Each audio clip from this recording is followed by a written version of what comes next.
Hi, so welcome to my lesson on horizontally launched projectile motion. So before we proceed to the problem solving part, I am going to explain a few concepts that you have to understand.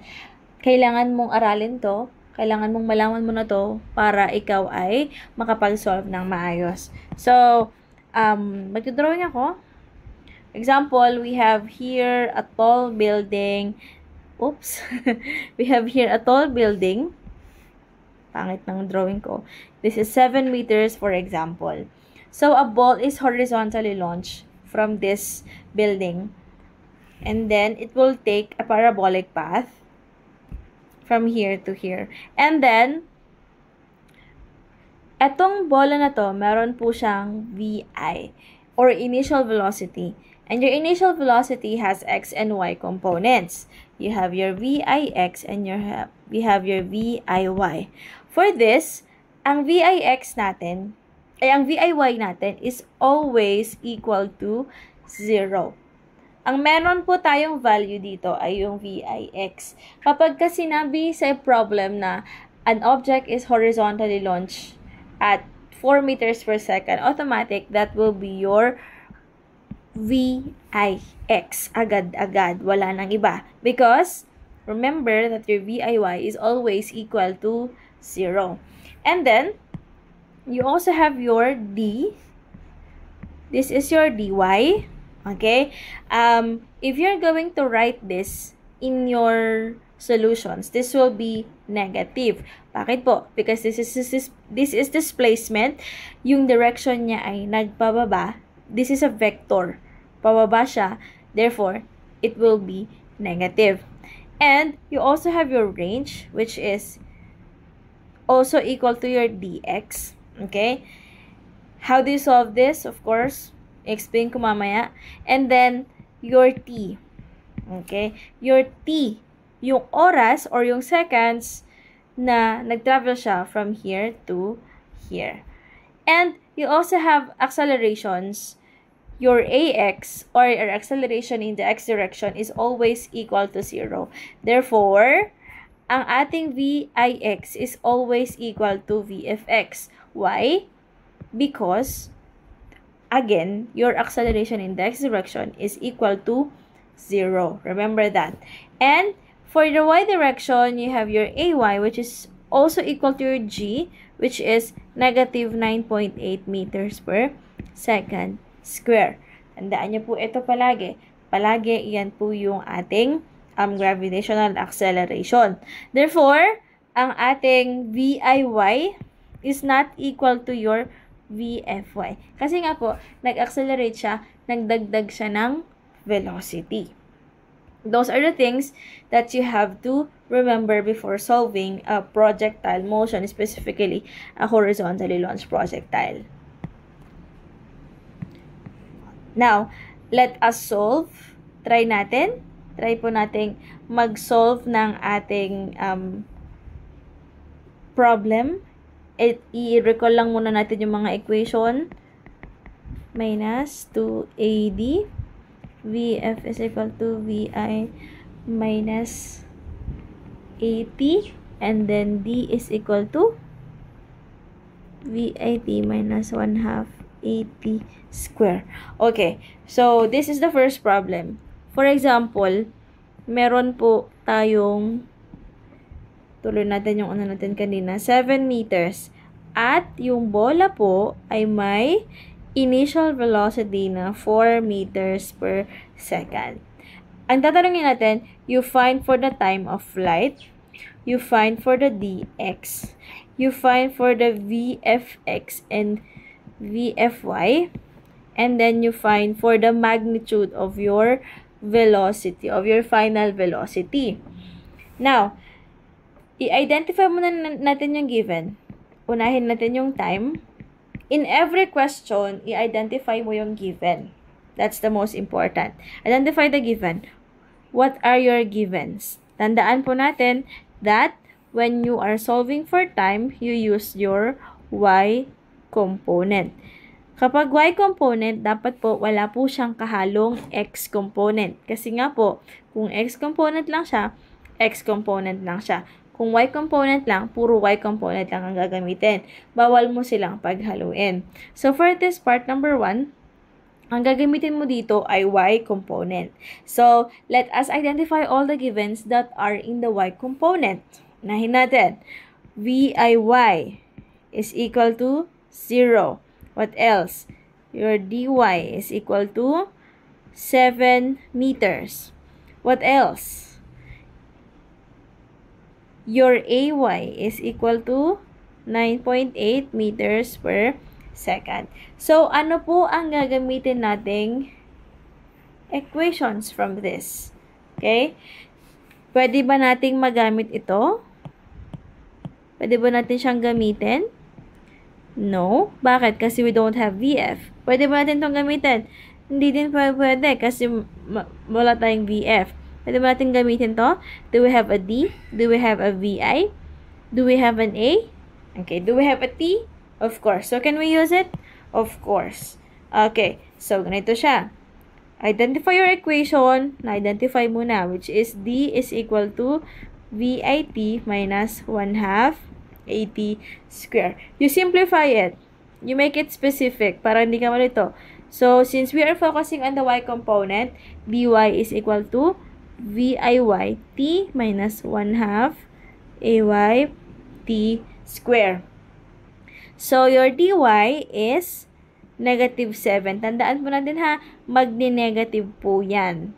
Natin yung ating dy.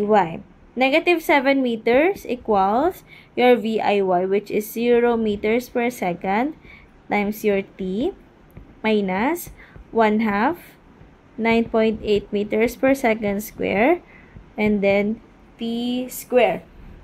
So, this will already be cancelled out kasi sabi ko nga, anything multiplied by 0 is equal to 0. Okay. So, negative 7 meters equals 1/2 times 9.8. That will be 4.9. Negative 4.9 t square. Then, divide both sides by negative 4.9. Negative 4.9. So, your t square is equal to, ang sagot po dito, isolve po natin. Sabayan niyo po akong mag-solve. 7 divided by negative 7 divided by 4.9 is equal to 1.43. Now, is this your final answer? Hindi pa po. Not yet. You square that out. So, your answer will be T is equal to 1.20 seconds. That's it. Very simple. Easy peasy. That's for solving your time. Naman natin i-solve yung ating dx. Okay. So, anong component naman siya? It's very obvious. It's from the x component. Therefore, anong magagamitin natin given to solve for this dx? Siyempre, yung mga nasa x component din. Ano po yung mga yon? Your VIX. Your VIX is equal to 4 meters per second. And then, your AX, which is equal to 0 meters per second square. And, of course, identify your time. Yung nasolve po nating time ay 1.20 seconds. Now, let us find an equation that we need to use. Magagamit ba natin yung equation na may VF? Hindi po natin magagamit. Bakit po? Kasi nga, again, we don't have any VF. Kaya ang gagamitin po natin dito ay yung distance equation, displacement equation. D is equal to VIT minus 1/2 AT square. I-contextualize lang ulit natin into the x component. Pwede nyo nang skip tong process na to pag master nyo na. It's fine. dx is equal to VIXT minus 1/2 AXT square. Now, let's substitute dx is equal to, your Vix is 4 meters per second times 1.20 seconds. And we know that your Ax is 0. So, this whole part will be cancelled. Kasi nga, alam natin that any number multiplied by 0 is equal to 0. So, ang isosolve natin ay 4 meters per second divided by 4 times 1.20, which will give you an answer na 24 meters for your dx. Okay? That's for finding your df. Now, let's find your vfx and vfy. Okay. Ganito siya ha. I-drawing ko siya para mas magets po natin. Now, i-zoom ko. Nakikita natin kanina na ito yung direction ng ating projectile. Tama? Now, ito na yun. Ito na yung hahanapin natin ng VF. Now, i-drawing tayo. Mas close up. Ito siya.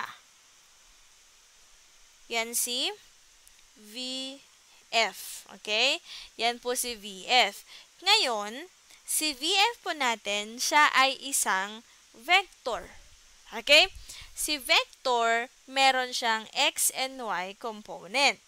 Kaya magdodrawing po tayo ng triangle from here. Okay? From dito. Okay. Now, let's find that. That's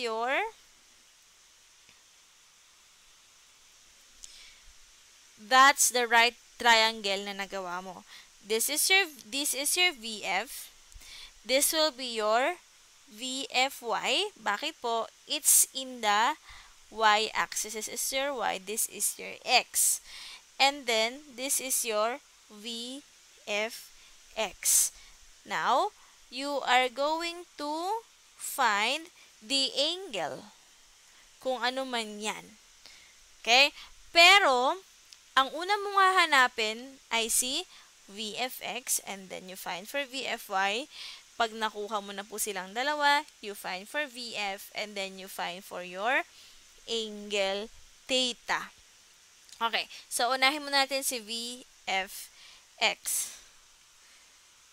Okay, di ba natatandaan nyo kanina na yung sinabi ko? Yung AX natin ay always equal to 0. Therefore, hindi na change yung velocity in the x direction. Kaya naman, ang VFX po natin ay equal to our VIX, which is 4 meters per second. Next, VFY, ito na po, ito-solve natin. Now, ano yung mga given na kailangan natin to solve for your VFY? Do we need time? Do we need time? Yes, we need time. Do we need VI or initial velocity? Yes po. You are going to use VIY. Y component, Y component. So, your VIY is 0 meters per second. What else do you need? Your AY, which is 9.8 meters per second.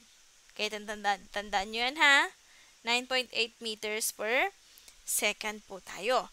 So, ano po ang ating gagamiting equation? Ang gagamitin nating equation for this is VF equals VI minus AT. Your VFY equals VIY minus AYT. Your VFY, substitute mo lang 0 VIY natin minus 9.8. And then your time, which is 1 point. Nakuha na pala natin yung time kanina. Sorry. 1.20 seconds. This should be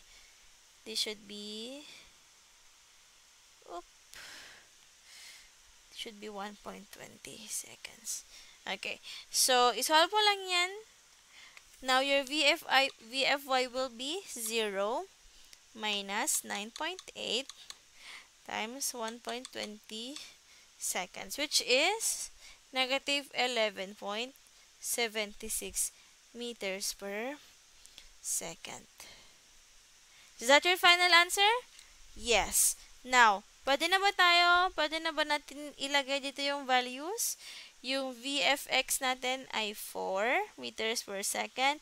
Yung VFY po natin ay 11.76 meters per second. This is negative kasi sabi nga natin pababa isuna. Okay? Now, are we ready now to solve for your VF? Let's proceed to the next page. Yan. Ready na ba tayo i-solve your VF? Yes po. How are you going to solve for your VF? You use the Pythagorean theorem. So, your VF is equal to the square root, is equal to the square root of VFX plus VFY square. Okay, so substitute mo lang P. What's your VFX? 4 meters per second square plus 11.76 meters per second square. Meters per second, then square. So, your VF is, just input that, madali lang, you use parenthesis para naman hindi kayo malito. So, your answer will be 12.42 meters per second. Is it negative? Yes po, it's negative. Okay? That's your final answer? Yes. Now, we have to find for the direction. Finding for your direction. This is what you're looking for. Anong angle po ito? Okay? Now, gagamitin mo lang si VFX at si VFY. Ito yung solution natin. Your angle theta is equal to your inverse tan over your AY over your AY over your AX. So, your tan AY or your AY is your VFY. Okay? Naalala ko yung VFY natin to ha. 11.76 meters per second and then 4 meters per second. So, your shift tan 11.76 and then 4, it will be 71.21 degrees. This will be 71.21 degrees. Now, ano pong direction natin? This is your Cartesian plane. This will be, this is south, this is north, this is east, this is west. Ibig sabihin, south of west siya. Now, if you're going to get the whole angle na unit circle niya, ano mo lang yan? 360 minus 71.21 degrees is equal to 71.21 288.79. Okay? So, your 71.21 degrees south of west is also equal to 288.79 degrees. Ma'am, saan galing yung 360? Probably you're asking, no? Saan galing 360? Kasi, yung total angle po natin sa isang circle ay 360 degrees. Okay? This is a circle. Yung buong yan, that's a circle. This is 90, this is 90, 90, and then 90. Yun lang. Tapos na ba natin? Nakompleto na ba natin lahat? I-summarize natin. So, your time is 1.20 seconds. your dx is 24 meters. Your VFX is 4 meters per second. Your VFY is equal to negative 11 meters per second. And then your VF, negative 12.42. And then, lang ha, your VF is equal to negative 12.42 and then meters per second. And the angle is 71.21 degrees south of west or 288.79 degrees. That's all. That's all for this lesson on horizontally launched projectile motion. Madali lang siya. Mas madali ito kaysa sa non-horizontally launched. Okay, bye!